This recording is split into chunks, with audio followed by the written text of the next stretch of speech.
So we done our findings for 2023. Of course, we will be publishing a global report very soon. Specifically, globally, we see a very big trend on uptick in ransomware for sure. I think many of the press in India has also shared some reports recently in the past couple of weeks. I think ransomware is something that is getting very rampant here. Then the other, and of course, without any surprise, is phishing. So I think malware, when I say phishing, we are talking about phishing through, not just through emails right now. A lot of social engineering phishing, including through Telegram, Facebook, WhatsApp, is getting really popular, if I use the word. And this is a trend that we see in the year of 2023.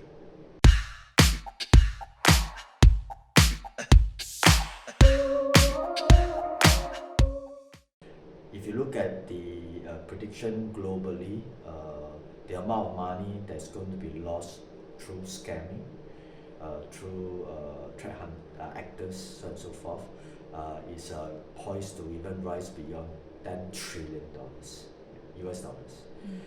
The trend will continue, and we see that cyber criminals are going to use tools like AI, generative AI, to their advantage to generate things like deepfakes. So it's hard to really believe a video, a voice, whether it's real or not. I think that's one. Similarly, from the using of AI, they will be able to do catfishing, spear phishing. I'll come to that to explain a little bit more, much easier.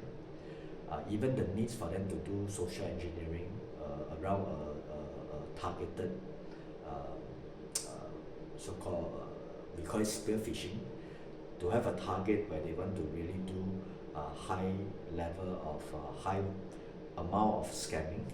Now they will have even more tools to be able to do that.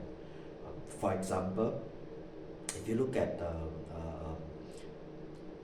someone that's targeted a very rich businessman, for example. Now with the use of AI, it's really easy to understand his day-to-day work behavior, his daily schedules. When do we go to the office? When do we pick up his kids? When do he have interaction with his family? That will make the scamming even more convincing, because now the cyber criminal is going to hit at the right place at the right time. So we always say that while a lot of cybersecurity companies like Kaspersky is using machine learning AI to better our protection for our users, unfortunately the cyber criminals are using the same tools to make themselves even more effective right now.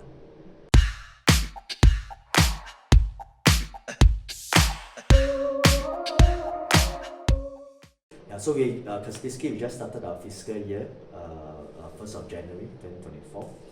We are all here in Delhi. Of course, we have a nice enterprise customer event that's going on right now. But prior to that, we have a representation from headquarters. The whole APAC management team is here to actually do so-called work planning session with the India team. We have since doubled the team in 2024. So geo expansion in India is going to be our priority this year.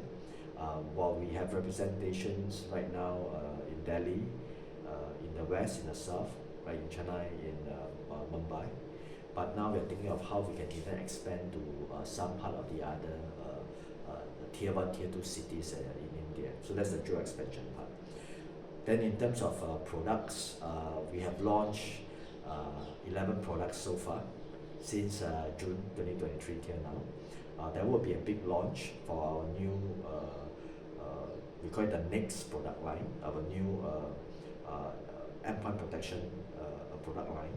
Likewise, our enhanced XDR, which is an extended detection and response platform, on April the 10th. So that will also be the second things that we will be doing specifically for India. Then of course, lastly is investing, right? So we are considering to look into investment of data centers and many other capabilities to enhance, like say, our protection for our valued customers and partners.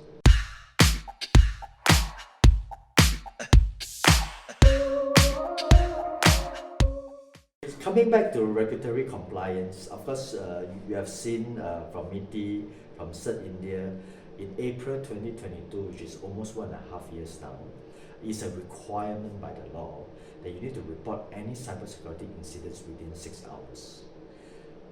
A difficult task, a tall order, but that is actually dictated by law. Right?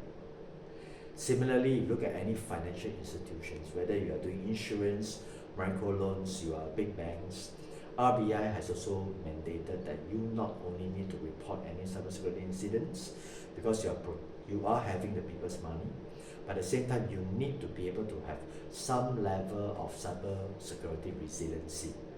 Again, that is also detected by regulatory needs right now, and we can start to see a lot of inquiries coming also from the BFI sector, coming to us and asking us to give some form of consulting or what is the things they need to do.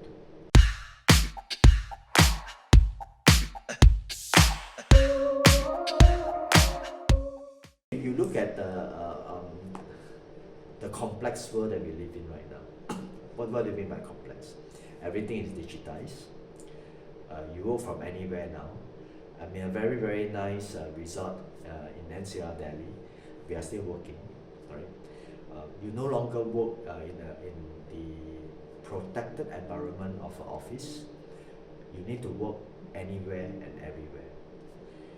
Coming back to that increased productivity, but that also causes, we call that the landscape changing. So instead of protecting one office right now, you need to protect every single coffee shop that you go to.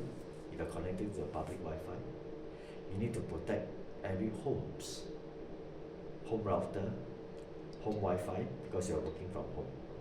So that also drives the thinking of no longer about just endpoint protection.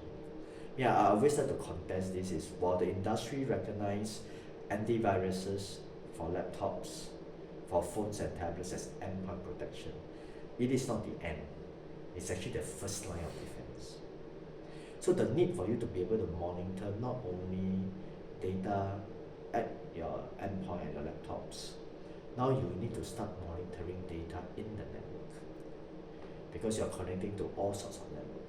That's why where we are also promoting very heavily on our new enhanced XDR platform that includes our Kata platform, which is NDR, network detection and response, so that we start to monitor even transient data up and down the cloud. Transient data moving from coffee shop to the data center or where you're working, or from homes, to make sure that there's no bad things happening. Right? No malware, no ransomware, no viruses happening at the transient network. So that will be the one part that we see the big shift of moving from just endpoint protection to protecting everything. Second thing, like what I shared on the regulatory needs, there will be a very big uptake of people needed to start storing security incidents. As per what we have just discussed earlier, I give example. If your house is being burglared, a thief break into your house, you report to the police. When the police appear at your door, the first thing the police will ask is, show me your CCTV footage. Similarly, right now, if you have a cybersecurity breach, you go to the authorities and they will do any forensic investigation. The first thing they're going to ask is, can you show me for the past 3 years, 6 years, 6 months, a log of all your security incidents? Unfortunately, today, many of the corporations, many of the companies, especially the small and medium enterprises, do not even keep any data on any of the security incidents that they have met for the past 6 months, 3 years, 5 years. So there will be an uptake of security incident logging, which is also where we have launched our Kuma platform for SIEM, that we will help customer to build a data lake to start to store all these security incidents to keep it as a record. Whether you have resolved it or not, it's good to keep that record.